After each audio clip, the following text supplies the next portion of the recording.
On YouTube, we're back, and in the last episode, like I said, this time I would do bullet spread. So we're going to do a fairly simple bullet spread, like I said in the last episode, once again. It's not going to be anything complex in the way of increasing its spread the more you fire. That will probably be a later episode once I figure that out. But for now, go to your weapon base and find, and I need to comment all of this stuff, I'll do that, and find where your spawning bullet is and go to the spawn transform, and of course it should just get the socket transform of of the skeleton mesh, of the gun. Anyways, collapse it to a node or a function or whatever you want to do. I think they pretty much all do the same thing. I'm gonna collapse it to a node because I like that better, and call it just good old. I'm gonna call it butter spread, because I started spelling butter instead of bullet. So call it butter spread. So this is going to be our bullet spread, and this is going to be a little bit different than what some of you may think the bullet spread's going to be. Now, some people think, oh, you're just putting a randomizer. Oh, wait, that's exactly what you're doing, is putting a randomizer on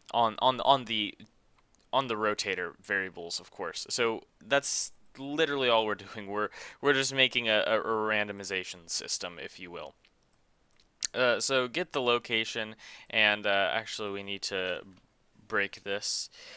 So when you break and make it and break it, you're gonna grab the location, and on the rotation we're gonna also break the rotator, and we're gonna grab two things. We're going to add to the pitch, and we're gonna add to the yaw and to the roll. I believe it is. So duplicate that and do it for the yaw, and we're going to make a rotator. I forget, it's just right here because it's oh so convenient. Anyways, so I'm gonna drag this out so that way we've just got some room. So we're going to make this rotator connect to the pitch, since we're not using that, and we're going to set up our little randomization system. So get random, or can't spell random float in range. So this can be whatever you want. Now, actually, I think I actually will do the bullet spread will increase the more you fire this episode, because I just figured out in my head how to do it. Anyways, I'm going to stop the video and test it out first. But anyways, you're going to do this for both of the addition ones, and I found that a good range is -1 and 1. And the reason you go negative, you want to go the same distance negative as you do positive, because otherwise you get an uneven bullet spread. Now you're like, well, your bullet spread's not supposed to be even. Well, I mean an even range. You want the bullet spread to encompass a good sphere. Now you may want it to have more of a bullet spread from side to side than it does up and down, because that's what the Z does. The Z handles how far the bullets spread up and down, and then the roll handles how far they spread from side to side. That rotator, at least. So you want, if you want that even spread, the bullets to spread evenly. Sorry.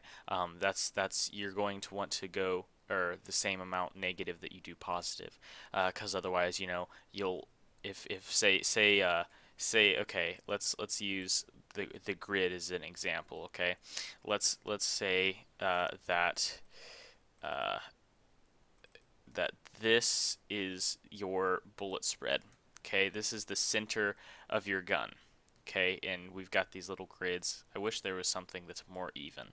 But if, say, you have the range is 1 or is 0 to 1, well, then it won't spread it all over here, and there will be zero chance of it spreading over here because of the random, and it will only spread 1 unit over here. But if you do -1 and 1, it has the chance of spreading between -1, between any values of -1 over here and 1 over here. The same with the top, you know, if you do 1 and 0, it has no chance of spreading down here, only up here. So if you do literally +1 and 0 to +1 and 0 to +1 is your range, you will get your spread will only range up here in your crosshairs, and here will be left out, and so will this entire bottom section. So that's why you want the range, if that makes sense, for the even range. So of course, just connect your connectors back up after that weird illustration, and that honestly should be it as far as randomization goes. Now you're like, well, since you're using the same thing, why don't you just connect the just use one and connect the floats? Well, you could do that, but maybe you know, since we're gonna make variables for this, I'm gonna show you how to do the customized spread. We're gonna do something here in a second. You may want, you know, different spread for the up and down, a different size spread up and down than you do side to side. So you want a very narrow spread side to side, but you want it a very very linear spread to be much larger, I suppose, is what I'm trying to say here. Anyways, so I'm going to be right back, and I will have set up the system for its increasing the spread as we fire. Okay, and the solution is you so we're going to create a variable for the minimum maximum. Just right click and promote to variable, call the minimum spread, the maximum spread.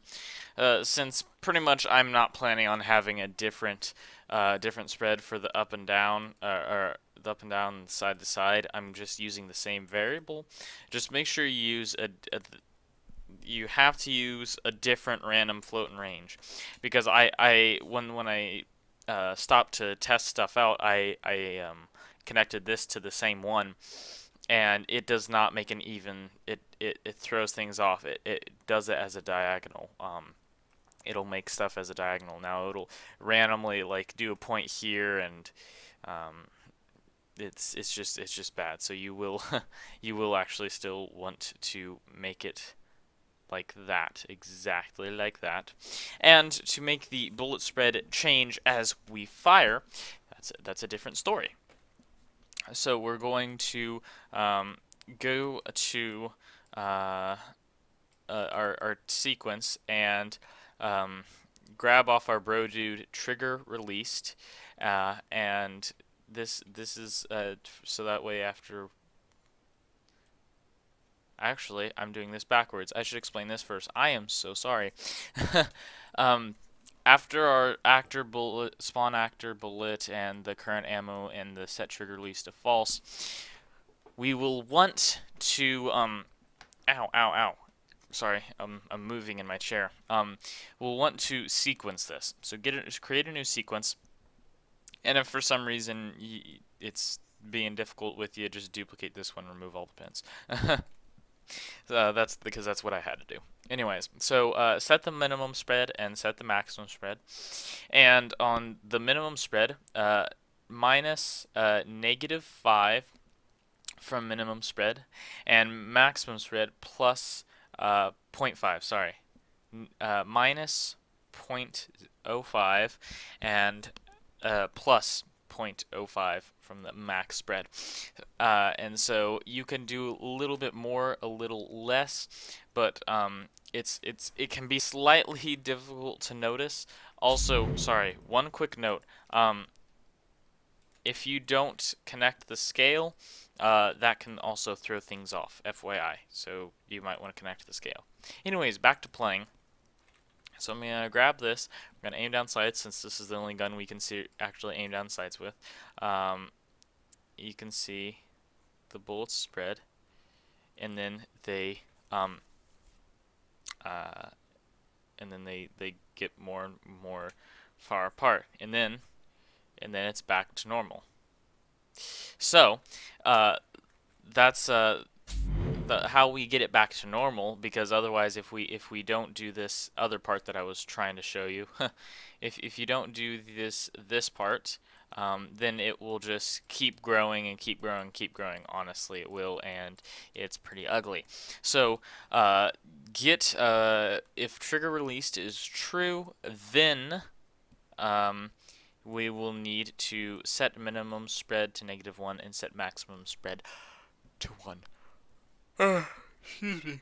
Set it to their default values. Anyways, so I hope you guys enjoyed how to do this real quick bullet spread episode.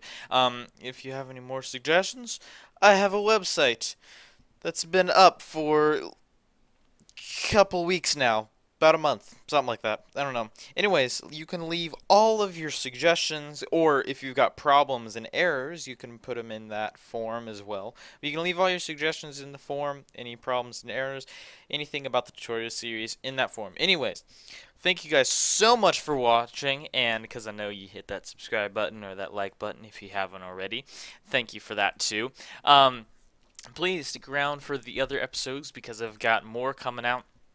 RPG series, I'm trying to get back with that and better that because I kind of noobed out when I started that, but I'm much better Unreal Engine now than when I started at that. And actually some of you recognize that one. I think of Beast Mode said, he's like, dude, you're way better on your FPS series than you are your RPG series. And that's purely because I was walking into the RPG series kind of still green to the RPG genre on how to make those games. But anyways, enough about that.